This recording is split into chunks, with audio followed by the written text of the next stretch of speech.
Hey guys, I'm going to show you how to make these cool TAC2 vehicle cards. These here are laminated. That's a final step I'll talk about at the end, but you don't have to do that. But if you download vehicle cards from the tac2game.com website, most of them are going to be individual vehicles within one PDF file. Some of them are going to be several vehicles in one file. But whichever way you get them, they're going to be two sheets. There's going to be a front of the card and the back of the card. Okay, so you just print them out on your inkjet printer. You're going to definitely need a color printer because of the different colored bars across here, and then the corresponding bar on the front has to be gray, blue, or red. It'll match up with the back. So make sure you're using a color printer for that. I like to use really bright, heavy stock paper. I use this 28-pound 97 brightness paper from Georgia Pacific. I get this at Walmart, and I've been pretty happy with it, and that's what this is.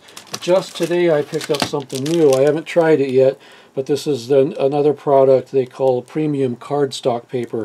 It's 110 weight, so it's very thick.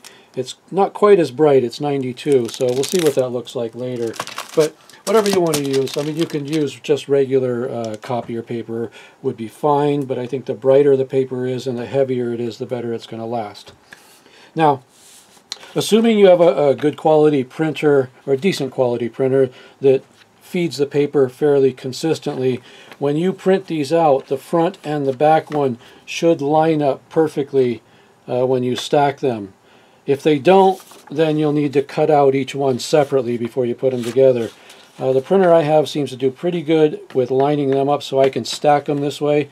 I've even done big, huge, thick stacks of a dozen or so vehicles at a time, and cut them all out at once, and it works pretty well. You could use a paper cutter if you have one. That could probably work pretty well. I prefer just to set them down on the table here and use an X-Acto knife with a brand new blade in it and a metal scale, and just cut them out this way.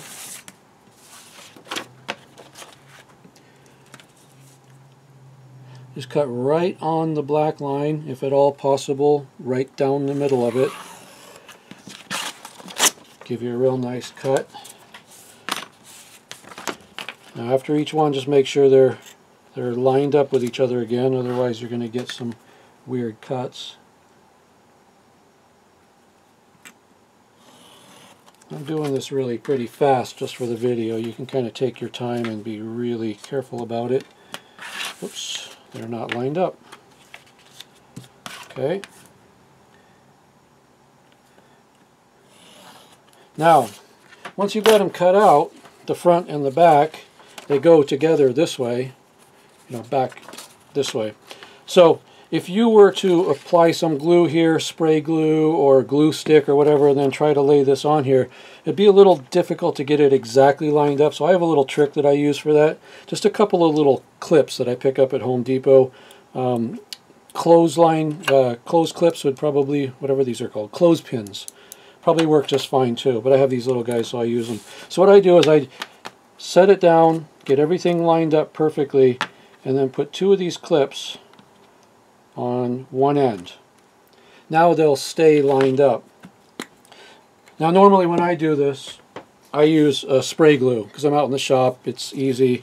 I just peel one of these back. I don't do it over the table like this. I do it over a trash can. But I peel one back, spray some on there, put it down, take the clips off, peel up this end, do the other end, and put it back down. You may not want to use spray glue because it is kind of messy, especially if you're doing it in the house. You may want to use something like a glue stick.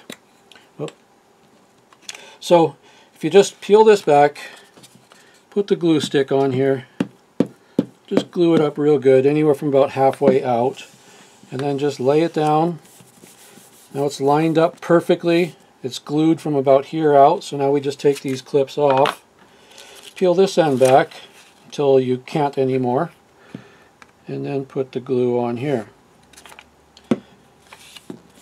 And really that's all that's to it. You are ready to use this card in a game. Now I like to laminate them with a clear plastic. I don't know if you can tell in this video or not, but these are laminated with plastic. That way they'll last a really long time. Of course, they're free to download, virtually free to print. So if they don't last very long, you can just remake them after a while. So the choice is yours. Use them as they are, or if you have access to a laminator, or you own one, or you want to go to a FedEx, Kinko's, or someplace like that where they do lamination, you can get 3 of these in one normal laminating sleeve, so you can do 3 at once for whatever the cost of laminating is. When you do laminate them, I lay them in a laminating sleeve with a little bit of space between each one, run it through the laminator, and then when it comes out, it's of course one big sheet. And then I cut them out again using a scale and an X-Acto knife, but I cut about a 1/16 of an inch away from the paper edge. That way there's plastic out here that's touching, and that's giving it a real good edge that's holding together. The edges should never come apart. They should stay together forever. So I mean, really, that's all there is to making these cards. Cut them out, glue them together. The little clip on the end trick so you can keep them lined up is the only real special thing I do that you might not have thought of on your own. Just makes life a lot easier.